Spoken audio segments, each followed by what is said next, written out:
ഇന്ന് പുതിയ നിയമ ജനത സഭയിലെ ഓരോ മക്കളും, പ്രത്യേകിച്ച് ഇത് കേട്ടോണ്ടിരിക്കുന്ന ഓരോ യുവതി യുവാക്കളും മനസ്സിൽ ഉറപ്പിക്കേണ്ട ഒരു വലിയ കാര്യമാണ്, നമുക്ക് വേണ്ടി കരയാൻ സ്വർഗത്തിൽ ഒരമ്മയുണ്ട്.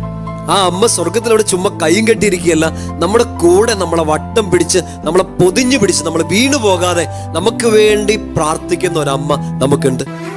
ചില വേദനകളിലൂടെ നമ്മൾ കടന്നു പോകുമ്പോൾ, ജീവിതത്തിന്റെ സങ്കടങ്ങൾ നമ്മളെ ഇട്ടിങ്ങനെ കുഴച്ചു മറിക്കുമ്പോൾ, എന്ത് ചെയ്യണമെന്നറിയാതെ ജീവിതത്തിൽ വലിയ നിരാശയിലേക്കൊക്കെ പോയി തകർന്ന് തരിപ്പണമായിട്ട് പോയി നിൽക്കുമ്പോൾ, ഈ അമ്മ ഇതിലും വലിയ സഹനം കൺമുമ്പിൽ കണ്ടിട്ട് തകർന്നു പോകാതെ പിടിച്ചു നിന്ന അമ്മ നമുക്ക് വേണ്ടി പ്രാർത്ഥിക്കുന്നുണ്ട്. ഓരോരുത്തർക്കും വേണ്ടി പ്രാർത്ഥിക്കുന്നുണ്ട്. അന്ന് റാമായിൽ റാഹേല് കരയുന്ന ശബ്ദം കേട്ടു. ആ ശബ്ദം ഒരു മധ്യസ്ഥ പ്രാർത്ഥനയായിട്ട് സ്വർഗത്തിലേക്ക് ഉയർന്നു. ആ സ്വരം ദൈവം ഉത്തരമായിട്ട്, നിനക്കൊരു രക്ഷയുണ്ട്, നിനക്കൊരു പ്രത്യാശയുണ്ട്, നിന്റെ മക്കൾ തിരിച്ചു വരുമെന്ന് ദൈവം വന്നു കൊടുത്ത വാഗ്ദാനം പോലെ ഇന്ന് പരിശുദ്ധ അമ്മ നമുക്ക് വേണ്ടി കരയുന്നുണ്ട്.